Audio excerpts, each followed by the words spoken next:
Good morning, WCHS. I'm Joel Abbott, and this is Maggie Maxson. It's Thursday, April 28th, and you're watching WCTV. On today's show, we have coverage of the state FFA convention, some info on gas prices, and an update on news around the globe. So stick around. 7. Stand by, 6. leader, stand by, sting. 5, 4, 3, 2, Q 1. leader, Q sting.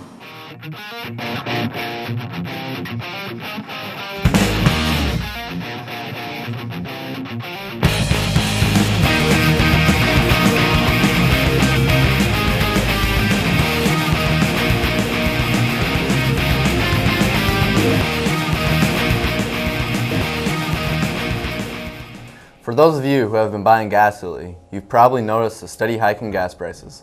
But why is the cost of gas so high right now? Brock Jacobson has the story. Hey, you got any gas? No, I haven't had much to eat lately. No, I mean the gas that goes in your car. Oh, gas pumps are right outside. Thank you. Why are gas prices so high? Is there anything that we can do to help them come down? Mrs. Ryan has the answers. Well, like any economist would tell you, it's basic supply and demand. Our demand is up. People are driving more than ever. As our economy is recovering, that's actually increasing our demand for gasoline usage. And then supply, OPEC they're restricting their quotas. Our inventory was low in the first place, and it's taking longer to get Iraq back and running than people thought it would. Well, we've got to get to the point that our supply is exceeding our demand. Ways that as consumers can do that is to cut back their usage, find alternative ways to travel less, whatever we can do. Mrs. Ryan makes some great points, but is there a way to cut back on our gas usage? We could always not drive, but then again, we all have to drive certain places.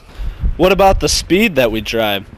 Every 5 miles per hour over the speed limit adds 10 to 15 cents per gallon. Are there any other alternatives? Going on a walk with your friends instead of cruising around town. I hitch rides with him. I think all Stratford students should ride the bus. We started a bike clan to, save gas, and we ride our bikes to school every day. Well, I guess I'm just going to have to find ways to cut back on my gas spending. I'm Brock Jacobson, and I'm heading to school.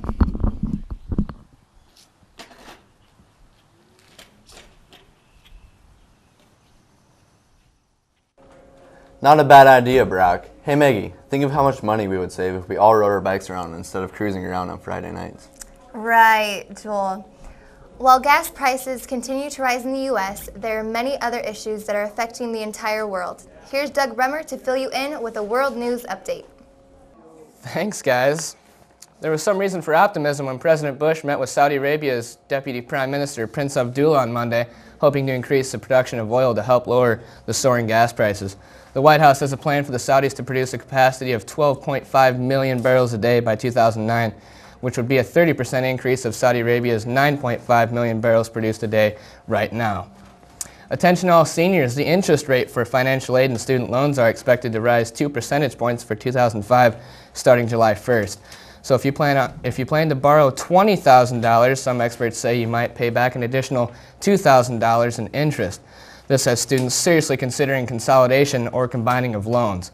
For any student loan information, contact the financial aid advisor for the college or university you plan on attending. For all you Beatles fans out there, yes, that's right, I said the Beatles. Hard Day's Night, 1964, cello. Anyway, if you want tickets to Paul McCartney at the Wells Fargo Arena, too bad, they're sold out. Tickets for the concert on October 27th of this year sold out in a little bit over an hour, but not as fast as the concert held at the Quest Center in Omaha, which sold out in 14 minutes. And sports, for the first time since the Michael Jordan era, the Chicago Bulls have won a playoff game. After 7 years of not making the playoffs, the Bulls, led by rookies Ben Gordon, Andres Nocioni, and Chris Duhon, beat the Washington Wizards 103-94 on Sunday at the United Center in Chicago. Ben Gordon led all scorers with 30 points, 12 of which came in the fourth quarter.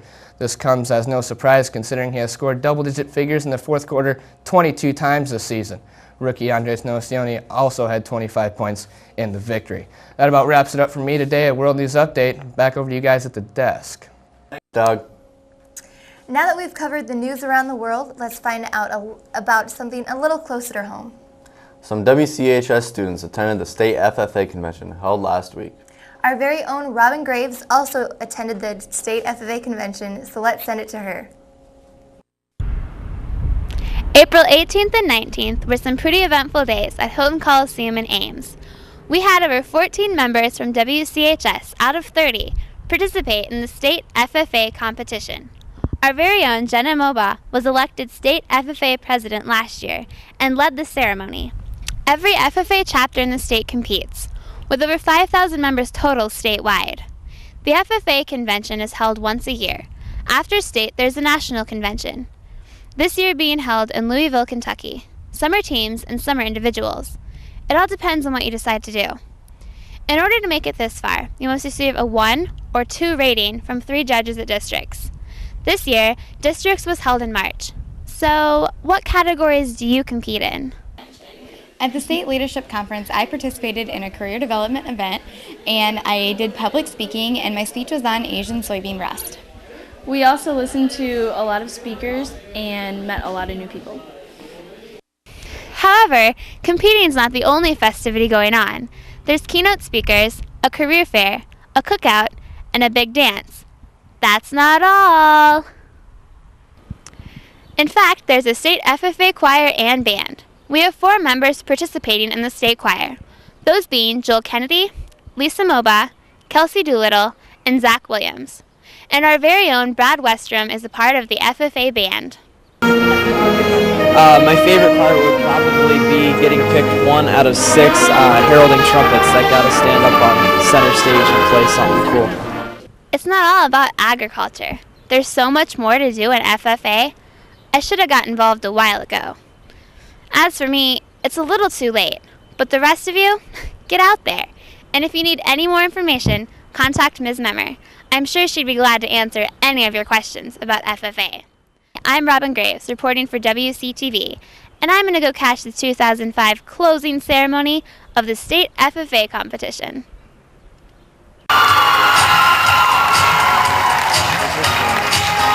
That's right, underclassmen. There's still time for all of you to get involved in FFA or all the other activities offered through the high school. As for WCTV, we're all out of time for this week. Tune in next week for coverage of the Drake Relays, the upcoming French trip, and a tribute to Mother's Day. Have a great weekend, everybody. See ya.